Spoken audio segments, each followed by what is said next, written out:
Yo, what's good, y'all? It's Rick of GFO, and I wanted to talk about a movie that absolutely broke me. Grave of the Fireflies. Man, I know Studio Ghibli movies are known for their bright colors and lighthearted story, but this one is different. Let's begin. Already from the first couple minutes, not even the first couple seconds, it starts out with the main character telling you that he's dead. Then we proceed to see his malnourished body and kids in the background dead. Like, if that doesn't have you hooked already, I don't know what will. Then you see his spirit pass on to the little girl next to him. And that little girl that you're probably asking, that's his little sister. And boy, does she have it rough too. Flashback to the beginning. The story starts out with the main character, Seita, his little sister, Setsuko, and their sickly mother. And this is around World War II in Japan, while their father is out fighting in the war. And those three are dealing with tragedy of wars in their own ways, having to frequently evacuate and duck cover from bombings. Moving on. I told you the movie gets sad, and not even 15 minutes into the movie, the mother ends up getting hit by one of those random bombings, and she is left in critical conditions, having burnt marks all over her body and bandaged up. And on top of that, she has heart problems too, now leaving the two, Seita and Setsuko, alone with their father deployed in war and their mother in the hospital fighting for her life. And spoiler, she doesn't make it out. Having nowhere to go, Seita and Setsuko decide to live with their distant aunt. And you're probably thinking, this is a sliver of hope for both of them. But no, it's not. Because their aunt is a bitch. From the first couple of seconds from her mouth, you could tell she has a passive-aggressive tone to her.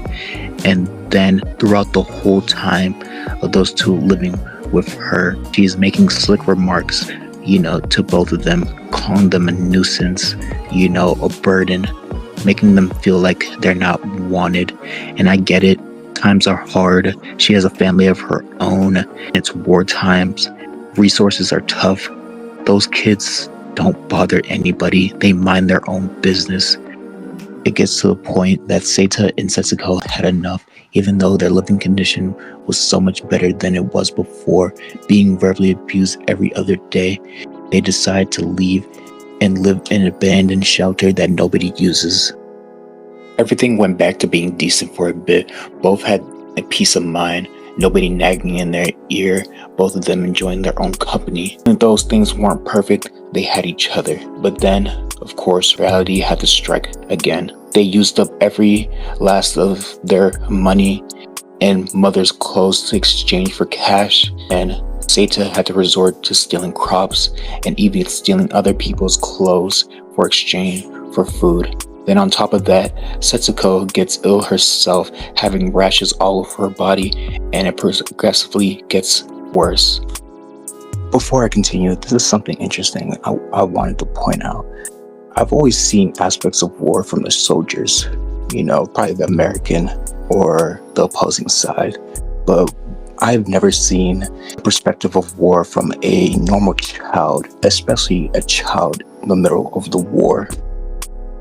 As her condition keeps getting worse and worse, Setsuko says something to her big brother that just broke me. Why do fireflies have to die so early? That just broke me, alluding to her and her brother's death that are coming so soon. But Seita, as a big good brother, tries his best to help his little sister, takes her to the doctor, but they can't do much.